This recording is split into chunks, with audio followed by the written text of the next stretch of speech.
Hi, I'm Katie Hamlin, and for my midterm project, I'm going to be doing how to cook spaghetti. And this is my assistant, Nick. Say hi, Nick. Hi, guys. These are our two assistants. Nick, would you like to introduce them? On my right here is Aries, and on my left is Dewey. They might make some appearances throughout the video. They are pretty nosy. Step one of preparing to cook is washing your hands. You got to make sure you use soap and hot water and do it for about 20 seconds. The next step is going to be preparing your space so that it's all clean when you go to cook. So we're going to be using spray and paper towels. What's important here is making sure you cover all your area in spray and make sure you wipe it all down so that way there's no chemicals left in your food.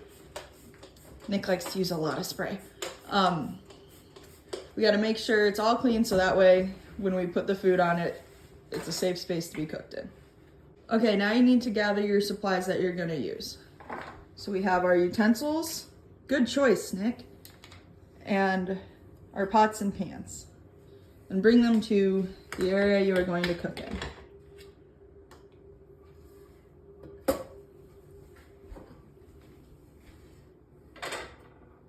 Good choice putting the one we are going to cook the meat on in the big burner because that makes sure the meat is cooked thoroughly. Next, we need to fill our pot with water. I recommend doing it with already hot water so it saves your boiling time.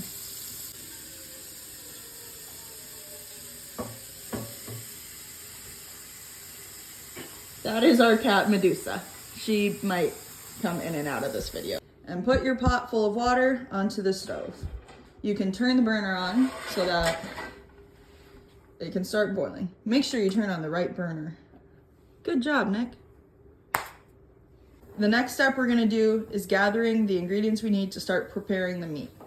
We have a few seasonings here, hamburger and minced garlic. This is the way we like to prepare it. And this can all happen while your water is boiling. Our next step is going to be preparing our hamburger and getting it ready to go. Nick, make sure you're very careful with scissors because they are sharp and could cause harm. The first step we do is you put a good spoonful to however much you feel like of minced garlic into your pan. You can spread it around, and I like to cook this with the heat already on a little and allow that to simmer. Is that enough garlic? That is. For now, we can definitely always add more, but it's always good to start with less. That's a really good question. Our next step is to add the hamburger into the pan so that it can start to cook. Make sure you're very careful so that you don't get your hands all over it and that it is able to stay clean. And you also are going to have to wash your hands after you do this because handling raw meat can be potentially hazardous. Hi, Dewey. Good job throwing it away. So the next thing you're going to want to do is start to season your hamburger. That's great.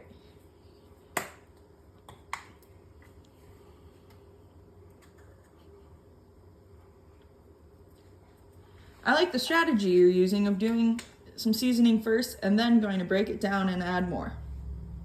Up next is breaking down the meat. I would recommend maybe more of a twisting motion. That tends to help when I do it. Great job. I only want the heat at 3 on the temperature gauge, correct? Correct. When you cook the meat slower, it tends to let the flavor sink in a little more. Good job, Nick. This is when Nick is going to add more seasoning to the meat now that it's spread out and can be more evenly distributed. You're doing great. Do you think I could add more garlic? That's a great choice, Nick. Do what feels best for you in this situation. Are these small enough chunks, or do we want to go smaller? I would say probably a little bit smaller. That way it's more bite-sized and easier to chew. So our next step is going to be adding the pasta to the water. You got to properly portion how much you think is going to be enough for who's all eating. Did you know, Nick, that the center part of the spoon here is actually made to specifically be for one serving? So you're able to measure it and see if that's the right amount. Perfect. That is one serving. Now we need to do another one of those because both of us will be eating this. The next step will be making sure all your noodles fit into the pot. That is great technique, Nick. So the next thing you want to do is make sure how much time the noodles need to cook for. It says it right here on the box. 9 to 11 minutes. Perfect. So I will set a timer. Perfect. That's a good use of your resources. Now it's time to check back on your meat. You might want to flip it over as it's going to have started to brown. Well, that may be an interesting and somewhat entertaining way to do it. I think there's a better way to do it, Nick. Maybe go straight from the top and then continue. So throughout the 9 to 11 minutes, you want to make sure you stir the noodles so that they don't get stuck together and that they're all evenly able to cook. That is an excellent maneuver, changing directions, Nick. The next step is to drain the grease out of your hamburger. This is a very important step as it can mess with your sauce's consistency and is not very healthy to consume. The special trick I like to use, Nick, is you can use a paper towel and stick it directly in the space so that way it soaks up the grease instead of trying to pour it into a jar where you can sometimes spill and or burn yourself. You put that directly in the trash can and it saves a few steps and is very clean.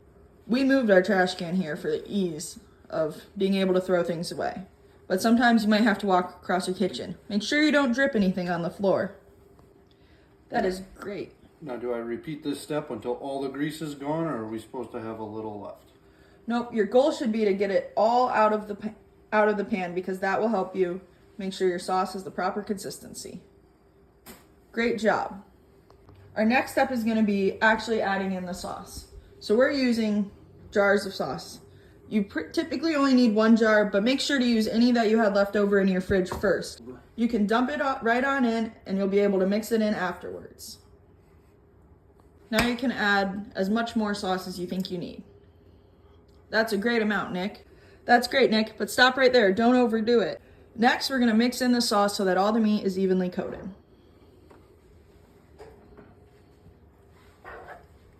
Great job mixing it together, Nick. Now what you're going to add is, as you can see, we have the sugar there.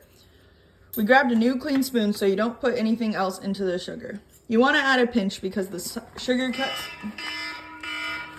And that is the timer for our noodles to be done. You want to add just a pinch of sugar so that way it takes out the acidity of the tomatoes. That's excellent. I really appreciate the way you're spreading the sugar throughout the sauce. Next, you want to mix that in so that way it's all spread evenly throughout the sauce. Our next step is to add cheese into the sauce. We like doing this because we like very cheesy things. How much do I put in? There doesn't seem to be much left in that container, so you can probably dump the whole thing.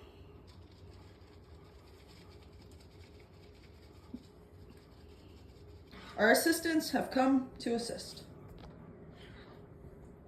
The next step is to drain your pasta because the time is done. Good job turning it off. We don't want to burn. So you want to get your strainer and set it up directly in your sink so that way you don't make a mess. Be very careful doing this, Nick. You don't want to burn yourself. I recommend going nice and low and slow, just the way you're doing, so that way you avoid spilling or splashing. You can leave this here for a little bit while you finish making your sauce so that way it can cool down. Your next step is going to be what I call shaking out the noodles. This gets all excess water off the noodles and that way they are ready to be eaten. You can put them back in the pot, Nick, whenever you feel they are dry enough. To avoid getting sticky, should I add butter? You can, but you don't have to. That's personal choice.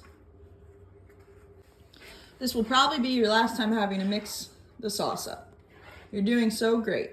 When you've finished mixing your sauce, make sure you turn the heat off so that way it doesn't overcook and that you don't burn yourself. Now you want to make sure your space is clean. You might want to keep the 1 spoon out so you can serve. If you clean up your space while cooking, it saves time and makes sure you have enough space to keep doing what you need to do without having obstacles in the way. And the next step is to prepare your plate to be served. You usually want to start with the noodles because that's what most people prefer. He's making his own plate so he knows his own portions and how hungry he is, but normally you would ask whoever you're serving. And up next, you add your sauce.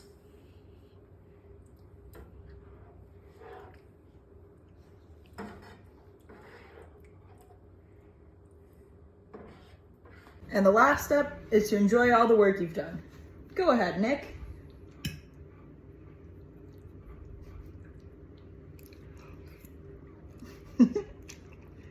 Mmm. Very delicious. So proud of you. Good job, buddy. Thanks, Coach.